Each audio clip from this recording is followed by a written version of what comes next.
ठीक है। आप इसमें ये देखें कि सबसे पहले नंबर पे आ रहा है application for new drug sale licence. मतलब आप अपना कोई फार्मेसी नहीं बना रहे हैं, अगर मेडिकल स्टोर नया बना रहे हैं या डिस्ट्रीब्यूशन नहीं बना रहे हैं, तो आप इन तीनों में से जो भी बना रहे हैं आप उस पर क्लिक कर देंगे। ठीक हो गया।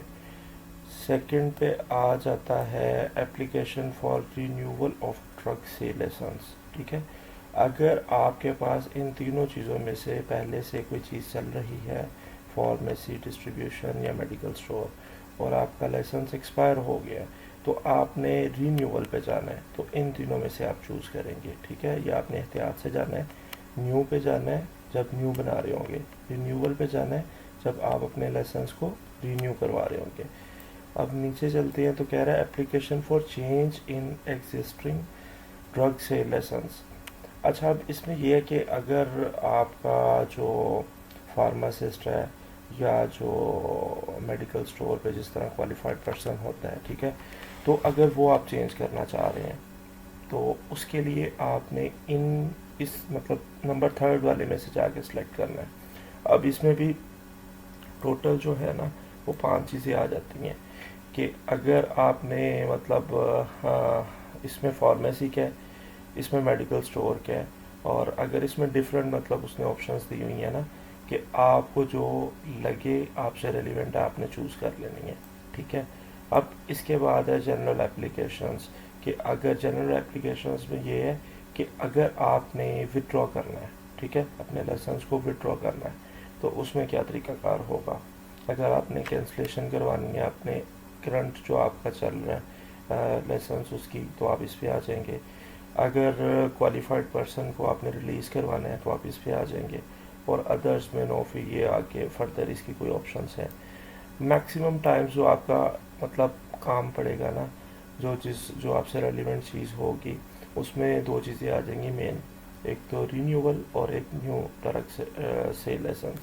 अच्छा, मैं हम अब जो है ना इस पे चलते हैं कि अगर फ़र्ज़ कर लें कि मैंने जाना है अपने रिन्यूअल करने के लिए फार्मेसी के लाइसेंस को। ठीक है।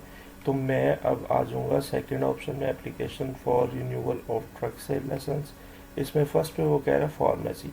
ठीक है। फॉर्म 8 है फार्मेसी, और जो मेडिकल स्टोर के लिए वो 8B है। ठीक है।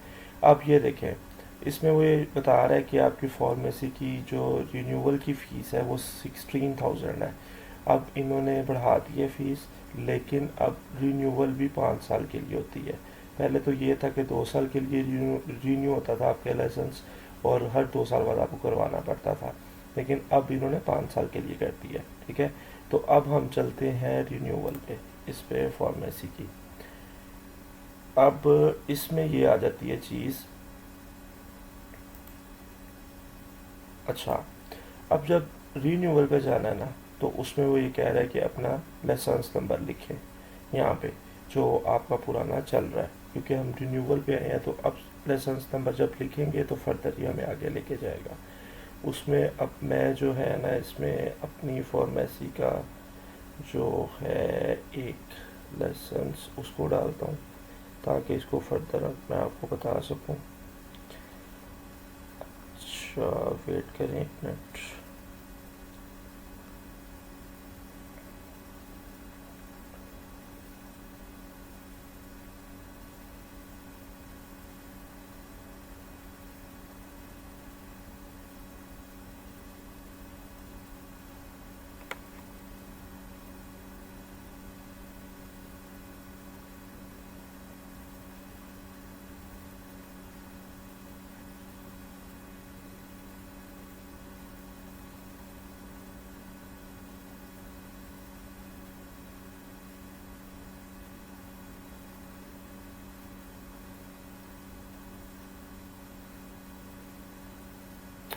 अच्छा जी, 05-0066-043903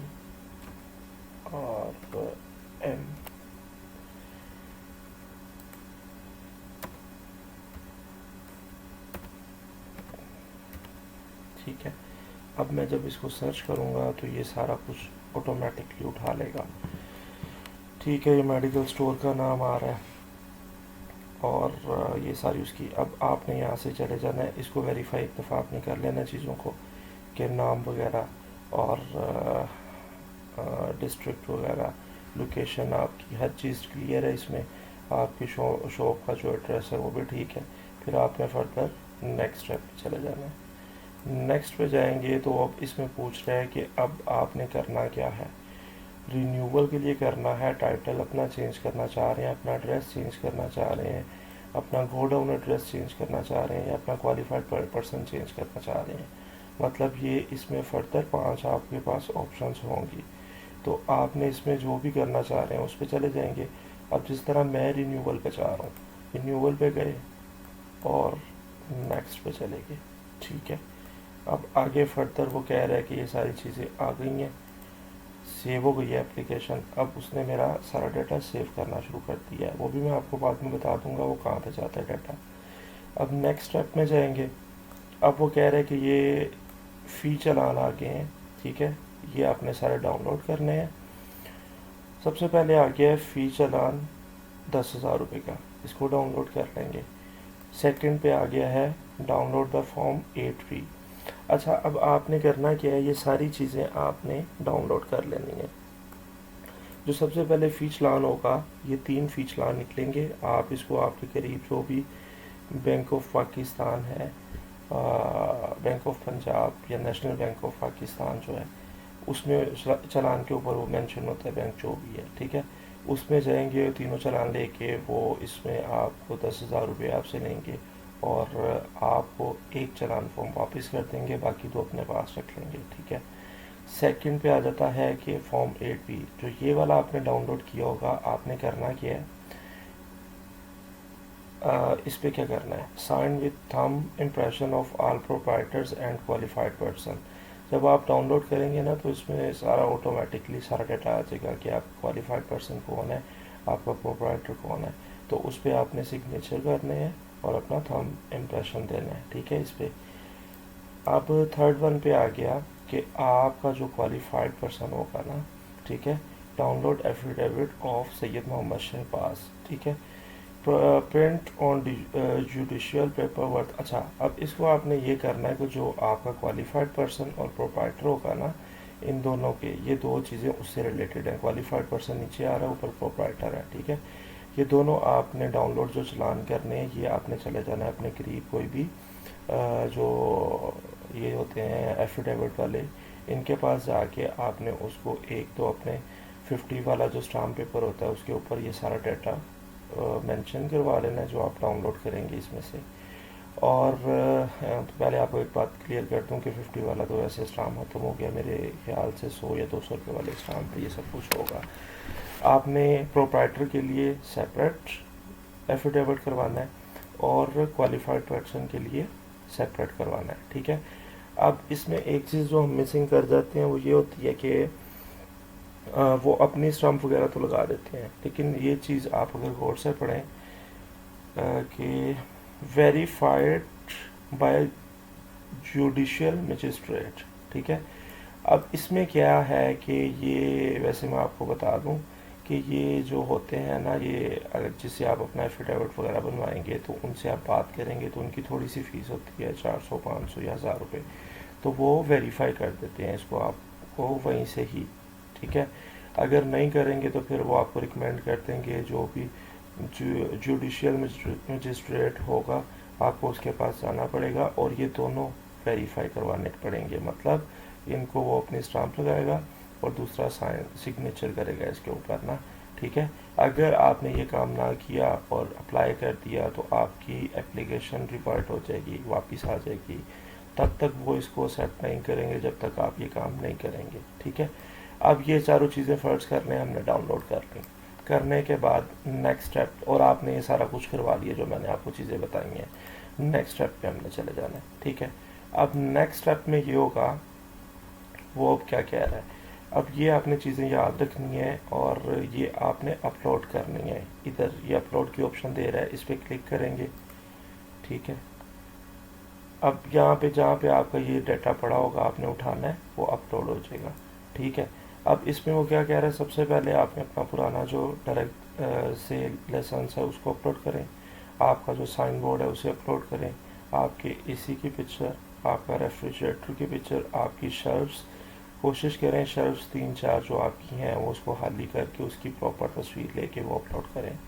रेंट डीड, अब रेंट डीड, हाँ सॉरी, जो आपके एफिडेविट थे दोनों, क्वालिफाइड पर्सन प्रोप्राइटर दोनों के, आपने मजिस्ट्रेट से, जुडिशियल मजिस्ट्रेट से जब आपने करवाने हैं अपने वेरीफाई, तो आपने अपनी रेंट डीड जो होती है ना आपकी, अगर आपका रेंट पे है शॉप तो वो भी आपने उससे वेरीफाई करवानी है, फिर अपलोड करनी है यहाँ पे। ठीक है, उसके बाद फ़ी चालान जो 10,000 रुपये का हमने लास्ट किया था वो, उसके बाद सेकंड ऑप्शन जो वो दे रहा था कि फॉर्म 8B, वो इधर आपने अपलोड कर देना आफ्टर साइन, आफ्टर साइन। ठीक है, सॉरी। अच्छा, उसके बाद आगे आ जाते हैं, आगे आ गया प्रोप्राइटर। अब प्रोप्राइटर में जो भी आपका प्रोप्राइटर होगा उसमें सैयद मोहम्मद शहबाज, अगर मैं जिसका भी ये काम कर रहा हूँ उसका, तो इसमें क्या होगा कि उसकी प्रोफाइल फ़ोटो इधर अपलोड करेंगे, उसके बाद उसके CNIC का फ्रंट, CNIC का बैक यहाँ पे अपलोड करेंगे। उसके बाद जो आपने सैयद मोहम्मद शहबाज प्रोप्राइटर का वहाँ से मैंने आपको बताया था एफिडेविट पे, वो सारा जो लास्ट इससे पिछले पेज पे हमने चीज़ें डाउनलोड की थी, जो एफिडेविट पे हमने कन्वर्ट करनी थी, वो आपने करवाने के बाद यहाँ पे अपलोड करना है। उसके बाद अब नई चीज़ इसमें एक आ गई है बायोमेट्रिक। अच्छा, ये आपके करीब कोई भी बायोमेट्रिक वाली शॉप होगी जो मतलब ये होती हैं मोबाइल शॉप्स, तो उसके पास चले जाएं आप, वहाँ से जाके अपना बायोमेट्रिक निकलवा लें, वो आपको एक पेज पे निकाल देगा, वो आपने उसकी तस्वीर ले लेनी है और उसको यहाँ पे अपलोड कर देना है। अच्छा, अब ये सेम चीज़ें जो है ना सारी, क्वालिफाइड की भी सेम है, मतलब उसकी प्रोफाइल पिक्चर भी होनी चाहिए, फ्रंट बैक ID कार्ड होना चाहिए, उसके बाद एफिडेविट उसका होना चाहिए जो कि पीछे हमने डाउनलोड कर लिया था, उसके बाद उसकी ओरिजिनल स्कैन कैटेगरी, मतलब उसकी जो कैटेगरी है उसकी ओरिजिनल जो होगी उसकी आपको उसको आपने स्कैन करना है। ठीक है, अच्छा एक चीज़ आपने याद रखनी है, जो भी डॉक्यूमेंट्स आपने स्कैन करने हैं वो बिल्कुल क्लियर होने चाहिए, ये जितनी भी चीज़ें आपने अपलोड करनी है बिल्कुल क्लियर होनी चाहिए, विजिबल होनी चाहिए। अगर वो किसी भी किस्म का ब्लर है या सही समझ नहीं आ रही तो वो फौरी आपकी एप्लीकेशन रिवर्ट हो जाएगी। कोशिश करें अपलोड करते वक्त ये सारी चीज़ों का खास ध्यान रखें, वरना रिवर्ट हो जाएगी और फिर दोबारा से आपको ये सारा काम करना पड़ेगा। ठीक है, अब इसमें उसने एक चीज़ और मांग ली है कि जो आपका क्वालिफाइड पर्सन है उसके भी बायोमेट्रिक चाहिए। ठीक है, ये जब मैंने लास्ट टाइम यूज़ किया था तो उस टाइम ये चीज़, ये ऑप्शन नहीं थी, लेकिन इस दफ़ा इन्होंने डाल दी है। अब नीचे आ जाए हम, तो रीज़न हमारे पास कोई रीज़न नहीं है। ठीक है, अगर आप फर्दर कोई अपनी डॉक्यूमेंट्स से रिलेटेड कोई आपको रीज़न देना चाह रहे हैं, लिखना चाह रहे हैं तो लिखते, बार ये ब्लैंक भी रहे तो इसका कोई इशू नहीं है। आगे से हमने चले जाना है नेक्स्ट स्टेप पे। ठीक है, ये नेक्स्ट स्टेप जब सब कुछ आप अपलोड कर देंगे तो आप डिक्लेरेशन पे आएंगे, और ये डिक्लेरेशन में करने के बाद आप ये उसमें कह रहे हैं कि मैंने सब कुछ पढ़ लिया है, सब कुछ ठीक है, मतलब वो आपसे एक तरह की आपकी विल पूछ रहा है, उसमें आपने ये करना है। अब यहाँ पे हम क्लिक करेंगे आई सर्टिफाई द डिक्लेरेशन। ठीक है, इसको हम करेंगे इस तरह चेक, और करने के बाद यहाँ से सबमिट का बटन प्रेस करेंगे तो आपकी एप्लीकेशन सबमिट हो जाएगी। ठीक हो गया ये।